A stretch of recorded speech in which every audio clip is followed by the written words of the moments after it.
I'm Jennell Evans, co-founder and CEO of Strategic Interactions, and I specialize in helping high achievers transform into extraordinary leaders. And in this video, I want to share with you 5 steps you can take to increase your level of emotional self-control, a skill that every leader needs to be successful.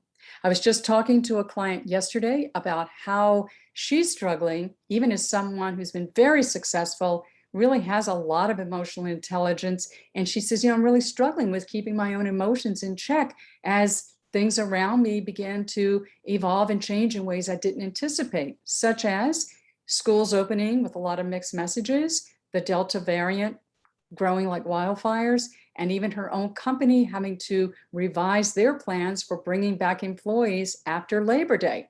So there's a lot going on, and I think it was a good topic to focus on because, hey, we can always, get better at our emotional intelligence strengths. And emotional self-control is about our ability to keep our disruptive emotions and impulses in check, and so that we can remain calm and effective under stressful situations. It does not mean that we are robots and that we need to suppress every negative feeling.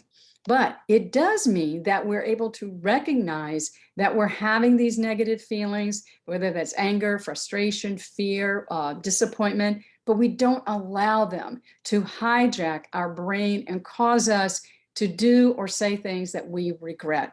And we've all experienced that at one time or another, right? That automatic, impulsive, emotional response to something that somebody did or said. It triggered us, and we said something we wish we hadn't.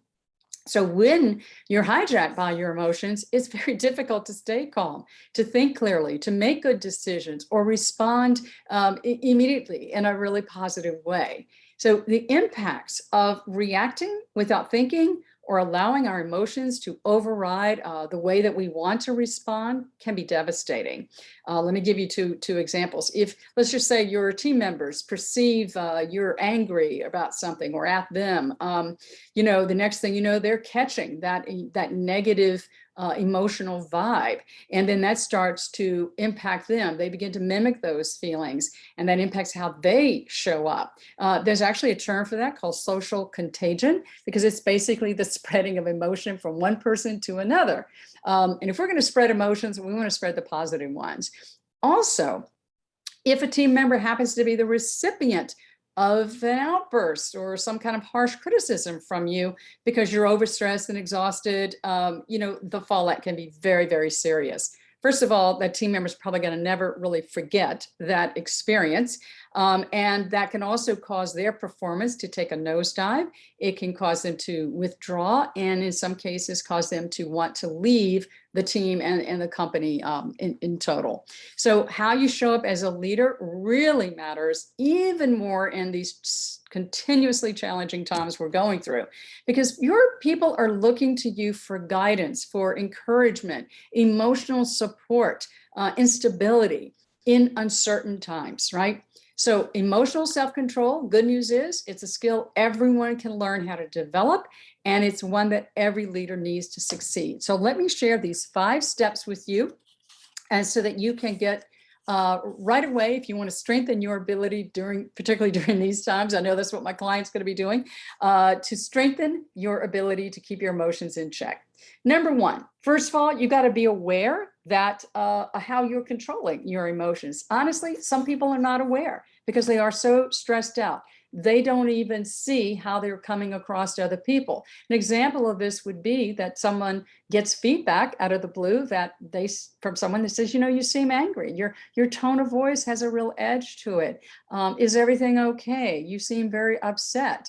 Sometimes people are very surprised by that. So just depending on really how stressed out they are, they might not even be aware that they are not controlling their emotions as well as they think they are. So if you get that feedback, you're surprised by that, that's a clue you want to focus more on keeping your emotions in check.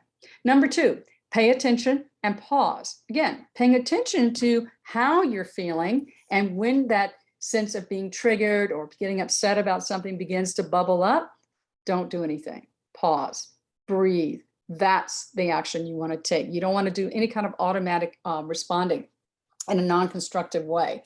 Take some deep breaths. That's going to keep your, it's going to discharge your sympathetic nervous system from staying activated.